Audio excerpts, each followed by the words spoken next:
it's almost as if they consider themselves, supreme beings or gods over society. Do you think they actually believe that? I think some of them do, and I think some of them, see the grift. Like, they see it. They see right through it. But they're not going to speak up because they're making so much money.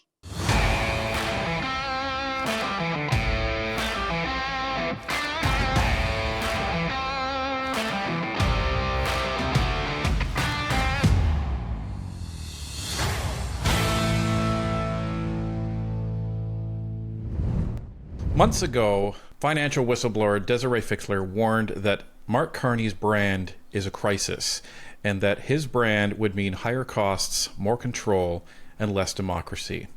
Now that he's Prime Minister, we're reconnecting to get her read on Carney's performance and the world economy at large. Desiree Fixler, welcome back to Northern Perspective. Brian, thank you so much. It's a pleasure to be back. So, in our last interview, you had warned very accurately that Mark Carney's brand is essentially crisis, and that he manufactures or misleads people into these quote-unquote emergencies in order to consolidate power and gain support. So now that he's Prime Minister, how do you see his branding of the affordability crisis and the trade war with Trump?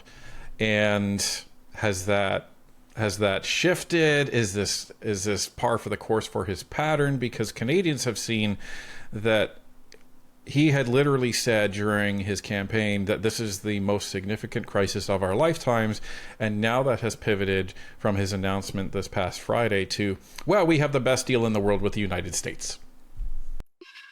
Yes, otherwise known as a retreat. So yeah, back in April, I had some punchy things to say about Mark Carney. And, unfortunately, I do have to say that I was right. Mark Carney ran a campaign, as everyone knows, the infamous Elbows Up campaign, to be tough against Trump, to win Canada a great trade deal. He was all about growth. And, he stated he was going to make Canada an energy superpower. Well, on all those issues, he's failed. He's done the opposite.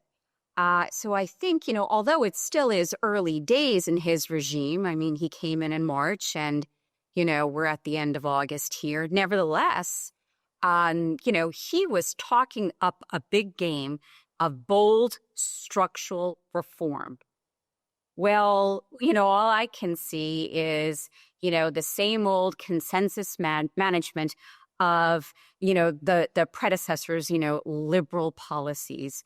So I think that I would actually go out to say that, Carney is continuing on the liberal course of policies of decline for Canada. And is that surprising to you, or should that surprise Canadians, considering the fact that we know that he had been advising Justin Trudeau since 2020, and in the fall of 2024 was named the Liberal Party financial advisor? This shouldn't surprise Canadians, should it? I don't think so. It certainly doesn't surprise me. Mark Carney is a very consistent technocrat. So if we contrast him to Trump, President Trump receives a lot of criticism because he's so erratic. He's very dramatic. He might go left, right, up, down. That is actually a strength. That's not a weakness. And actually, the weakness I would levy, or my criticism for Carney, is that he's married to these policies, to an ideology. I don't find, and this is for technocrats in general, but in particular for Mark Carney, ever the concept of taking a step back and self-reflecting. Let's look at, we had good intentions for certain policies like net zero. Let's look at the results, right? He never marks to market and then says, oops, right, that didn't work. Let's adjust. We need to make, a quick change. And that is the lack of self-correction is I think, his biggest flaw. And for Canadians that are watching, you use the word technocrat, which is related to a technocracy, and for Canadians that are watching, in case you don't know what that means, that's basically you don't rule via democracy, you don't rule via discussion. It's the Laurentian elite that we've kind of become accustomed to in Canada, where they know best and they rule via experts, and they implement policies that are to forcefully or even manipulatively change behavior of people. So one of the policies that I call out to, or two of them is one, the carbon tax, and two, the EV mandates, where they're trying to use the economy to force Canadians to do what they want to do. Is that how you would define some of the technocratic policies? 100%. I'd sprinkle in the central bank digital currency in addition to censorship laws. So without a doubt, I don't mean to be arrogant myself, but I mean, if you really want to make bold structural change and you want to power your economy for prosperity, you want growth, it's pretty basic stuff. Significantly lower taxes, right? Have access to abundant, affordable energy, and finally, deregulate. That's the magic there. Yeah, and I think Mark Carney has tried to mask some of his ideology, but he was forced to do that in, number one, scrapping the consumer carbon tax, which was deemed undesirable by 70% of Canadians. I think the Conservative Party was very successful in exposing that. But the issue is that, and he was actually quite honest about this during the campaign, although he was using the $10 words to try and mask it. He's just going to move that into the industrial carbon tax and what he calls the carbon border adjustment, which is translated into what we call a carbon tax tariff. And during a trade war and a world economy that is shifting and reacting negatively to tariffs all around, I don't think that's the type of thing that you want to actually implement, because we almost implemented a terrible digital services tax on the United States, and Trump was immediately unhappy with that, where he had to actually roll that back. So if he tries to roll in this carbon border adjustment or carbon tax tariff, that's not going to fly as well. So although some quote-unquote experts are trying to say, oh, Carney isn't, this evil guy that everyone is making him out to be, he seems to just be playing a shell game with the finances of Canada. Is that what you're seeing? Yes, I think he tries to position himself as a pragmatic centrist. The problem there is he just panders to every constituency.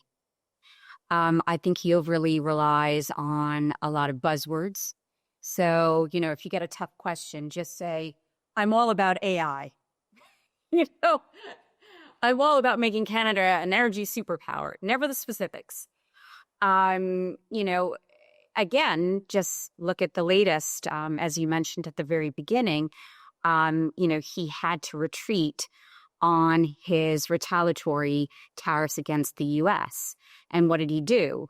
He scrapped some of them and then cut and ran to Europe, as if like running into Europe's safety, for, moral support. They're in a very weak situation, and looking to Europe for a growth strategy or looking to Europe for progress is kind of a monkey see, monkey do kind of policy. I mean, this is exactly, you do not want to follow Europe. So Europe has the carbon border adjustment tax, and that comes in, early next year. And again, that's one of the biggest issues and why it took so long to get a trade deal with the United States, because of all of these non-tariff trade barriers, including, all the ESG regulations, all the net zero regulations, and the carbon border adjustment tax. And let's be honest, I mean, although a deal was made, it hasn't been signed. And rumor has it right now, things are on the brink because of the censorship issue, because of the Europe's own Digital Services Act. So we'll see how that plays out. But that's just the wrong model, particularly economic model, to follow. I mean, at best, Europe is flatlining economically. And if you look at Germany, the previous, economic powerhouse, it's shrinking. I mean, it's in terminal decline. So you definitely don't want to follow, Europe right now into absolute disaster and truthfully insignificance. Well, and I'm glad you actually raised that point, because this confirms what we were thinking as well, is that it was very quote unquote convenient that on the Friday that Mark Carney drops this major announcement, and the journalists on the ground at the time, I think, did a decent job of holding his feet to the fire, to the point where he started to interrupt them and didn't like the premise of their questions, even though it was accurate, and then ran off to Europe because he needed to try and show Canadians some quote unquote wins, and look, I'm signing these deals and I'm making these announcements. Never mind the fact that most of the announcements in our research are not Mark Carney's. They were already in place. They've already been discussed for a couple of years, like our continued presence in Latvia. That actually started back in 2017, so that's nothing new. When he's talking about this infrastructure and these ports, he's talking like they've already been approved and the shovels are going to go on the ground. And then in a subsequent press conference, he was actually called out on that, and he said, oh, well, it's possible. But his answer to that question, he chose not to answer in English, but in his broken French, so that they wouldn't be able to get a sound bite on it, and hoping a lot of Canadians would ignore that. And then he's talking about these other quote unquote deals that he's signing, one with Germany, which again has been in talks, but also it's been pointed out that there is no binding agreement. It's just, you might as well agree to sit down and read a book for with Germany in terms of the strength of that agreement. It doesn't really mean anything, even though he's saying it's this critical mineral agreement with Germany. It means nothing, and this feels like a lot of smoke and mirrors trying to cover up the fact that he broke virtually every single campaign promise in one day on Friday. I absolutely agree. When in doubt, use these buzzwords and, I think he mentioned while he was delivering or when he was speaking at the German press conference recently, I think he talked about AI infrastructure. I mean, what does that mean? And by the way, if you're looking at building out technology or being like a technology leader, I'm going to say something crazy. Like, the technology is the easy part. Energy is the hard part. Having sufficient, abundant, affordable energy is the tough part, right? Artificial intelligence, you're nowhere if you don't have access to affordable energy. You have to double, triple your capacity. And I advise one government on, believe it or not, it is on ESG and technology. And everyone's talking in the room about cool digital payments and AI and quantum computing. And I just always look up and say, the point is moot unless you scrap net zero and entirely scrap it and access abundant, affordable energy. You're not going to have a technology edge. You're nowhere, right? China's somewhere. The US is somewhere. India Right, but you're not like, with net zero constraining you, there is no quantum computing or, next generation AI. Yeah, and it's laughable to me because I spent 20 years in technology and some as a CIO, and when I was in some of these Canadian government technology discussions, and I hear them talk about, we're investing in AI, and you ask the right question, what does that mean? Because Canada, the government of Canada doesn't have an AI strategy. They're still trying to figure out cloud computing, and they don't really understand that. So for them to say, well, we're going to invest in AI, that's like a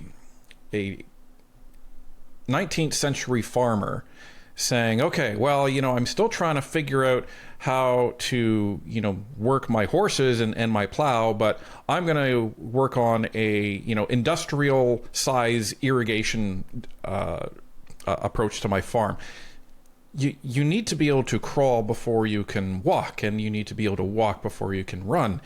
And the Canadian government has no clue about AI, unfortunately. And to your point, they use these buzzwords like quantum computing. Quantum computing right now doesn't have a practical application because they're still building it. They're still trying to develop it. You might as well say, well, we're going to invest in warp drive. Yes, warp drive technically is scientifically possible, but is not feasible. You need, the energy the size of Jupiter to actually make it run, according to our current understanding. So to your point, there's a lot of these other prerequisites that we actually have to understand in order to do some of these things.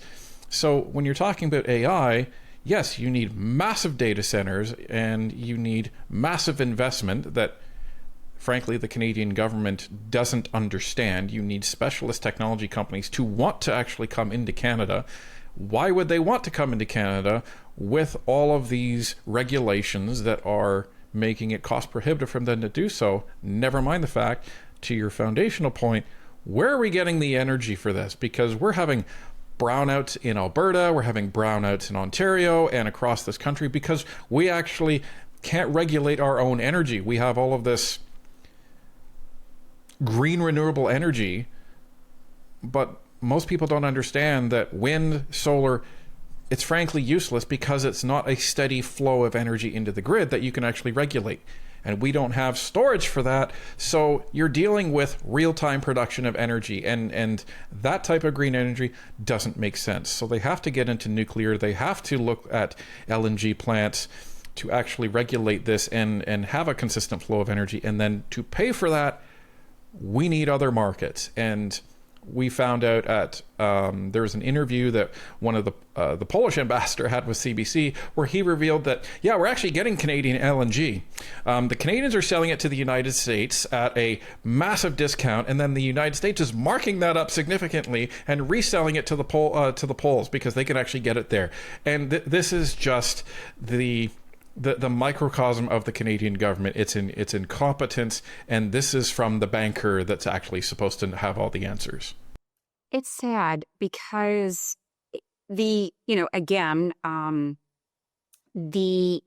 Mark Carney is just like the UK's Prime Minister Keir Starmer, just like, most of, European leadership. They've bought into that Davos agenda, that there is a climate catastrophe and an imminent one.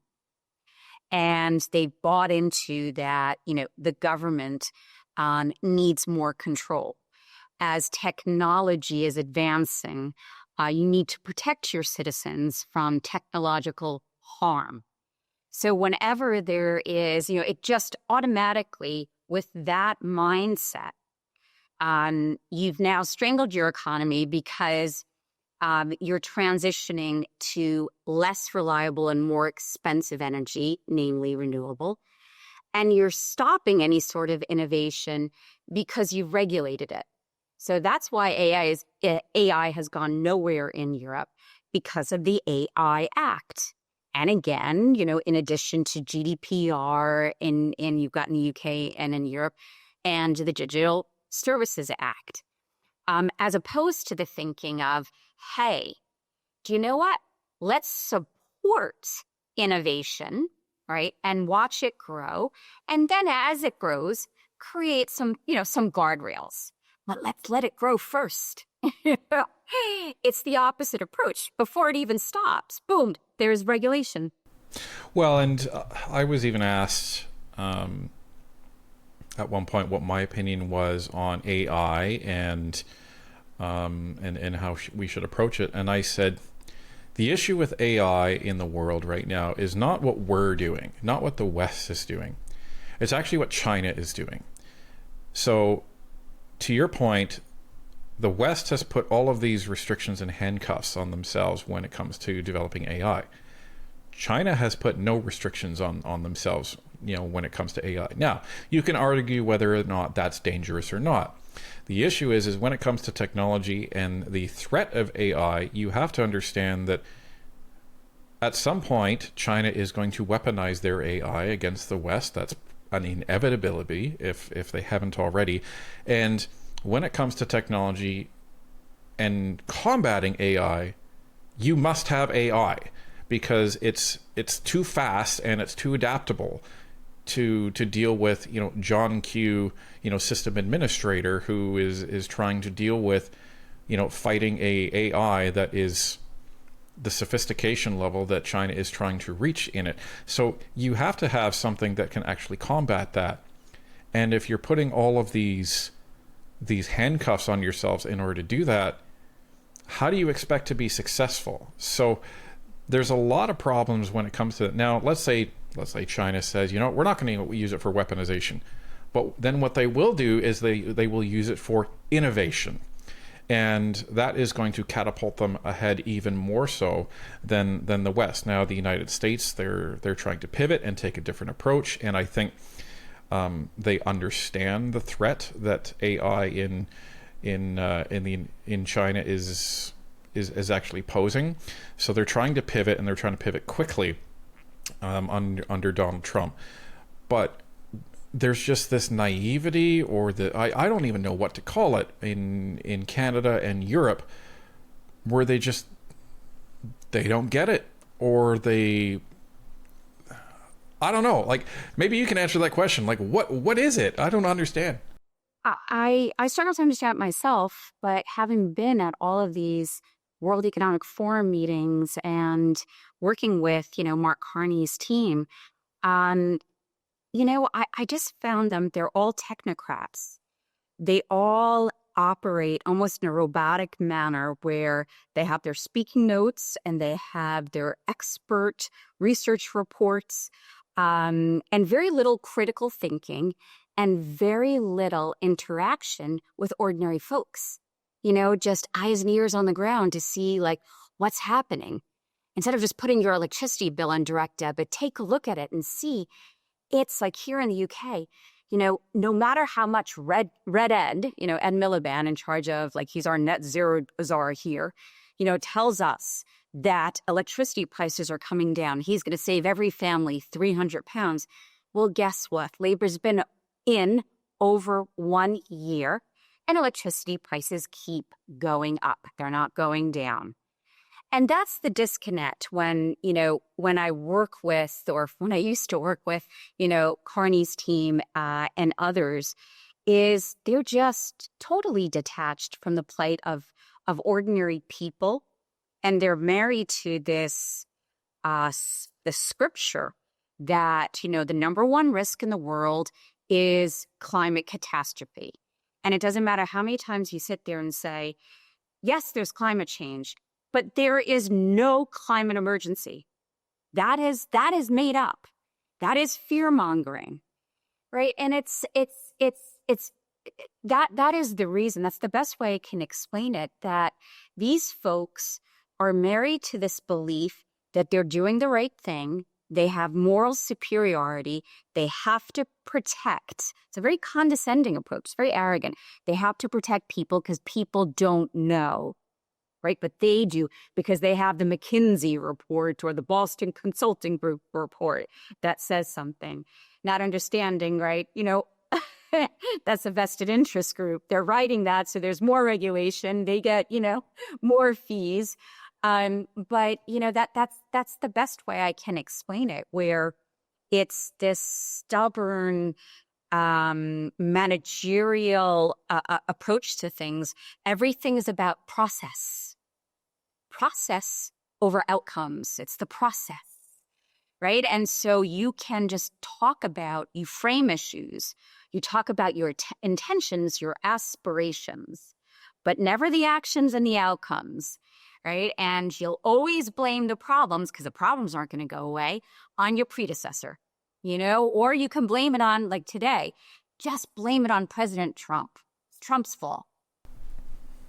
Or you blame it on the little people, right? The little people that you're trying to save. Well, if they would just listen, then all of their problems would go away. And do you think that all of these people, and this would be, I think, the scariest part to me, do you think they actually believe that they are the saviors of humanity? Because this is the way that they seem to operate, to your point, is that they have all of the knowledge, they have all of the expertise, and they will tell society what to do because they don't know any better, and they're just uneducated little peons, and they need us to be able to move them along. It's almost as if they consider themselves, supreme beings or gods over society. Do you think they actually believe that?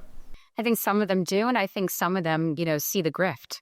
Like, they see it. They see right through it. But they're not going to speak up because they're making so much money. In addition, they're in a supreme position of power. So they're not going to give that up. Most people that I speak to on net zero complain that it was a marketing gimmick. The intention of net zero, which, the big drive came out in 2020, was to drive down carbon emissions. Now, aside from the economic disaster it's caused globally, it hasn't even accomplished its original task to drive down carbon emissions. Carbon emissions are going up. So, I would say a lot of the people know that these policies have failed, but there's so much paranoia in the room, they don't want to lose their jobs. So, you have to toe the party line, stick to the script. You don't speak up. And, for a lot of people, they'll say like, oh, well, this first approach to net zero hasn't worked. So, we're going to come up with a better plan, a better transition plan. So, and again, there is now they have, more process, more regulation, right? The consultants, the lawyers, the bankers, like it's another feeding frenzy of restructuring policy, as opposed to just saying, you know what? You consultants, get out of the room. It's pretty simple. Let's start with scrapping C-69. Just scrap it. And let's not have a consensus approach. We might upset some people, right? Some indigenous communities, we might have to compensate. Hey ho, right? Some people, right, might not fully understand, but, majority of people, when asked, want access to affordable energy. You tell people the truth, how much net zero costs. Right? I highly doubt anyone's going to vote for that. Here in the UK, most people feel duped. They voted for Labour because Labour promised lower energy bills. The opposite happened. They were duped. It's the same thing here. I think it's, pretty straightforward. You want to become an energy superpower until the alternative is cheaper than fossil fuels. I'm sorry, you just have to drill, right? Drill responsibly. But that's how you grow your economy. That's how you will fund innovation so that you can then find the next best thing that is cheaper. But until then, you cannot dismantle your current system. But again, folks up on top, Some of them are true believers, and some of them see right through, for lack of a better word, the bullshit. They're in a cushy position. They're not affected. Yeah, so there's nothing driving them to change, and that's the interesting thing about the human condition, is that the human condition tends to be very change adverse until some outside event forces them to actually change, which is why we actually see most innovation occur during wartime, because that is a period of chaos that forces humans to be very innovative in order to quote unquote win their side of a conflict. And that's one of the reasons I think we saw the mass innovation going from horse and carriages in 1900 to walking on the moon in the 1960s. So it was that fear that the other side was going to have a technological advantage on you, and there was just all of this innovation. Now, these guys that are at the top of this climate ideology, unless something changes, they're not going to be forced to change at all, and they're just going to hold on to that status quo. Is that fair? Yes, it is. I mean, look at Spain. Spain, recently had a devastating blackout. Right? It was Spain, part of Portugal, and part of southern France. And that was driven because they were so proud to say one day that, most of, electricity is derived from renewable energy. Well, that's what, dismantled the whole grid system down there. So unfortunately, not only does it come at a great cost, it is unreliable. But no, unfortunately, Spain's not singing a different tune. Neither is the European Union. So it is unfortunate. The pain point isn't there just yet. There has to be. I mean, it really is. It's horrible to say, but here in Europe, in the UK, just there needs to be more pain until the people massively speak up, and you have an opportunity for another election, to vote these green tyrants, these left-wing green tyrants out. So one of the things that we're starting to see in the polls in Canada, thankfully, is less than 3 months after Mark Carney took over as prime minister, we're starting to see the polls start to slip in terms of Liberal support. And one of the first polls came out over the weekend that actually had the Conservatives ahead for the first time since March. Now, as we cautioned our viewers, that's not a reason to jump up and down and say let's go to an election, but we do take it as a sign that there is an end coming to this honeymoon period with Mark Carney, because there is no deal with Trump, there is no infrastructure projects, there is no nothing. Like, he's literally done nothing since he's been here, despite all of the talking points and the media spin. The media spin, you should see them. They're almost sycophantic to the degree in which they're talking about Mark Carney's trip to Europe. They're saying it was almost flawless that he in his performance and all of these announcements that he made, even though it amounts to literally nothing. But we're hoping to see that that's actually going to change. What are you seeing in the UK in terms of the support for Labour? Because all we're hearing is problems from the UK, immigration concern, censorship, like people getting arrested for what they're saying on Facebook. What are you seeing in terms of the support levels there? It's really bad here. And support for the Labour government is at an all-time low.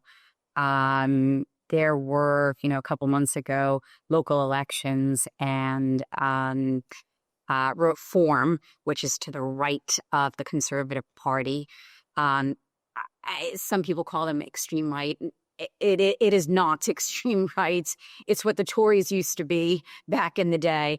Actually, most of Reform just has sensible policies, on border control, on net zero, on tax. So, again, Labour came in and said, they were all about growth, job creation, controlling, the illegals coming into the country, and innovation, cheaper energy prices. And they failed to deliver on all of those promises. So taxes keep going up. There's been a tremendous wealth flight here. Crime is going up here in London. We have a terribly unpopular mayor. You just have broken promise after broken promise. And I think why folks are so upset here is, again, Starmer's technocratic approach. Rather than leveling with people, right, and self-reflecting and making some changes and adjusting, he's just tin-eared. And, people are so fed up with the welfare system and all the illegals coming in. Well, you've seen in the U.S., it's possible to close a border. Controversial, right? It's not that all Americans, there hasn't been pushback, from, certain states and cities and judges. But by and large, Trump has been very successful at closing the border.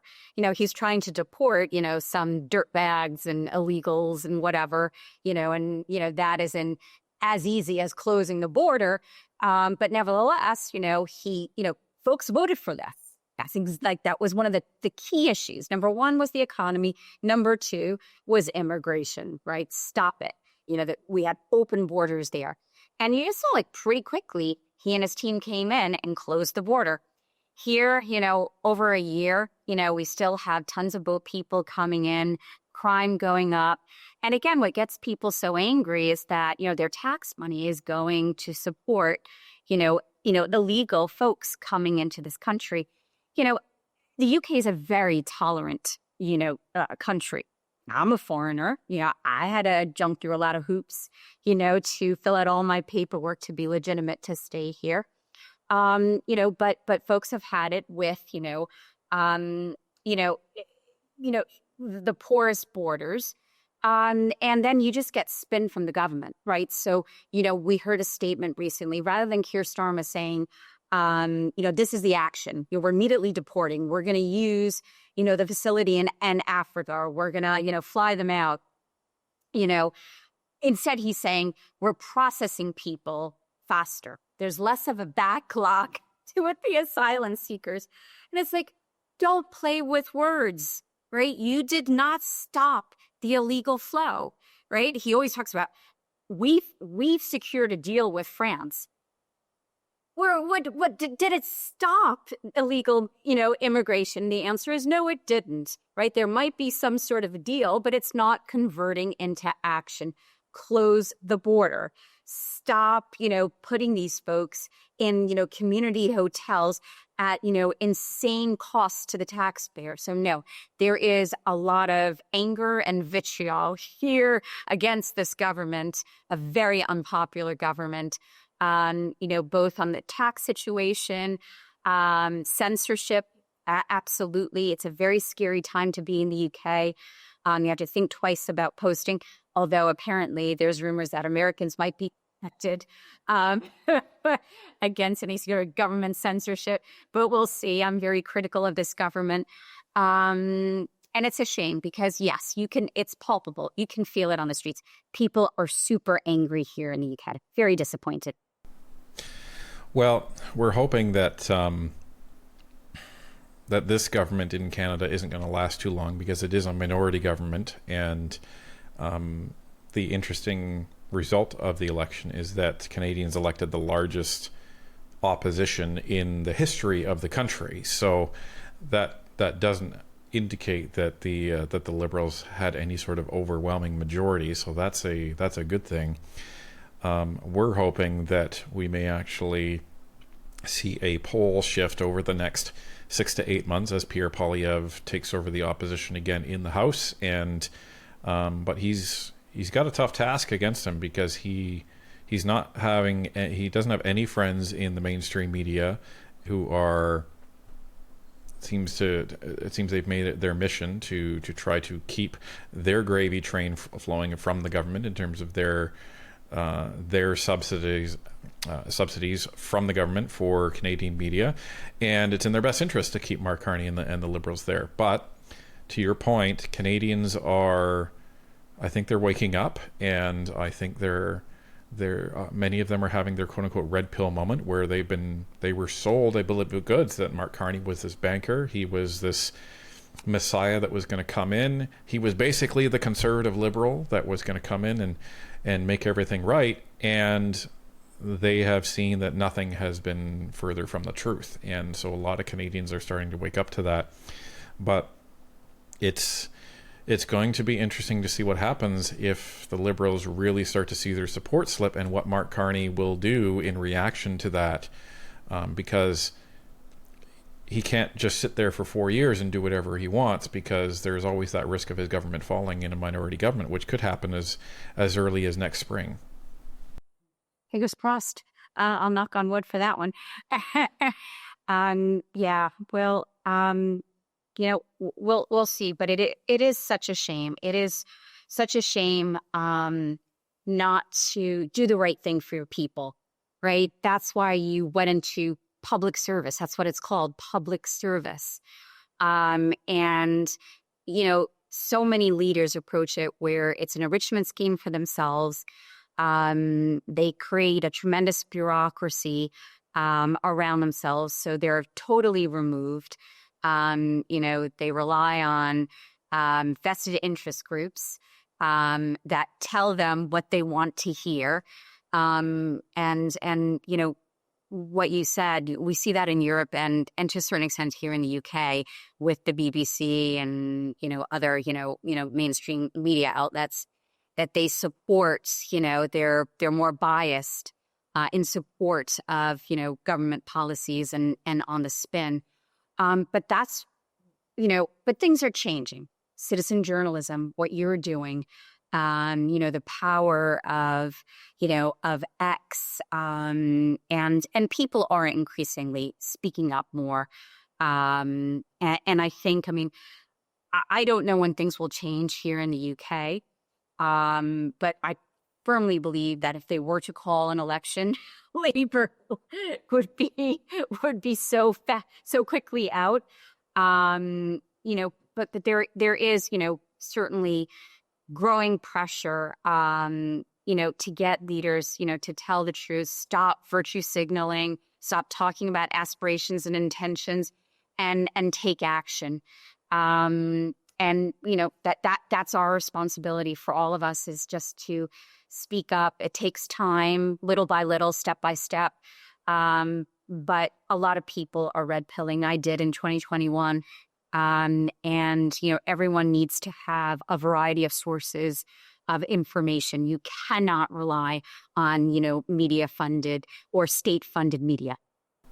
Well, and I think that's the good thing, because there's a lot of people that have a lot of despair and they feel hopeless. But to your point, I think there is a lot of reason for optimism despite how, the state of things, because we're starting to see on many of these far left issues, they have lost ground or are continually losing ground, when it comes to the gender ideology, I don't even know what you want to call it, sensationalism that has taken over Western civilization since 2015. You're looking at this go woke, go broke mentality that is starting to really hit the pocketbooks of these companies. And why is that happening? Well, that shows that the citizenry has woken up, because if they weren't awake and they did support this, then any organization that went woke would still be getting rich and still be making money off it. To our earlier point, they're not going to change their behavior until they are forced to do that. And who's going to do that? This is the population at large. And you vote with your pocketbooks, you vote with your money. And I think it's a good thing that throughout the West, and you see it in Canada, you see it in the United States especially, you're starting to see it in the UK. We're starting to see the citizenry wake up and say, you know what, I'm not buying this anymore, and I want to change. Yes, that's for sure. Here there was a recent, judicial ruling. A woman is a biological woman. That's it. Enough. Now the government necessarily agree with it, Keir Starmer, but that was from the judicial arm. So I agree that, if I don't know if you read The Parasitic Mind about the woke mind virus by God Zad.